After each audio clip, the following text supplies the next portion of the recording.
பக்தருள் மேலான பக்தர் யார் அப்படின்னு சொல்லிட்டு ரமணர் ஐயா கிட்ட கேள்வி கேக்குறாங்க. அதுக்கு அவர் சொல்ற பதில் என்ன அப்படின்னா, எவன் தன்னையே கடவுளாகிய சுரூபத்தின் இடத்தில் தியாகம் செய்கிறானோ அவனே சிறந்த பக்திமான். ஆத்ம சிந்தனையை தவிர வேறு சிந்தனை கிளம்புவதற்கு சற்றும் இடம் கொடுக்காமல் ஆத்ம நிஷ்டா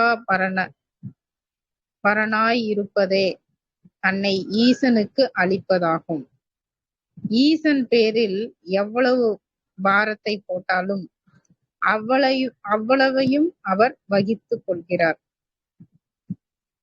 சகல காரியங்களையும் ஒரு பரமேஸ்வர சக்தி நடத்தி கொண்டிருக்கிறபடியால் நாமும் அதற்கு அடங்கி இராமல் இப்படி செய்ய வேண்டும் அப்படி செய்ய வேண்டும் என்று சதா சிந்திப்பதேன்.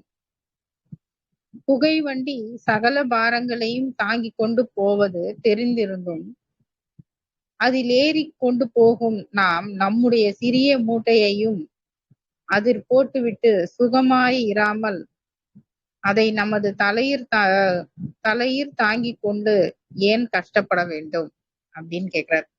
அதாவது இப்போ புகை வண்டி போகுது, ஆனா அதுல நாம உக்காந்துட்டு இருக்கோம். நம்மளோட லக்கேஜ் எல்லாம் அதுல வச்சுட்டு நம்ம ஃப்ரீயா உக்காந்துட்டு போலாம். ஆனா நாம என்ன பண்றோம், அதை தூக்கி நம்ம தலைமையில சுமந்துட்டு போறோம்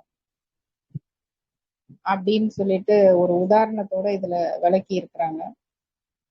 நாம எல்லாத்தையுமே நாம தான் செய்யறோம் அப்படின்னு சொல்லிட்டு அதனாலேயே பல சிந்தனைகள் பல கவலைகள் வச்சு நாம வெறும் கருவிதான்.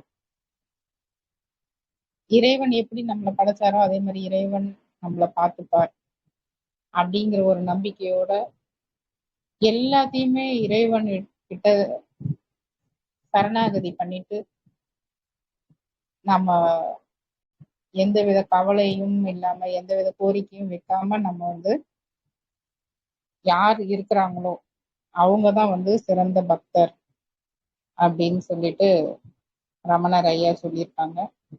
அதுதான் நமக்கு ஆன்மீகத்திலையும் சொல்லப்படுது. நம்ம சரணாகதி அடைஞ்சிடணும், நம்ம இறைவன் கிட்ட எல்லாத்தையுமே ஒப்படைச்சிடணும். நம்மை படைத்த இறைவனுக்கு நமக்கு எது செய்யணுங்கிறது கண்டிப்பா தெரியும்.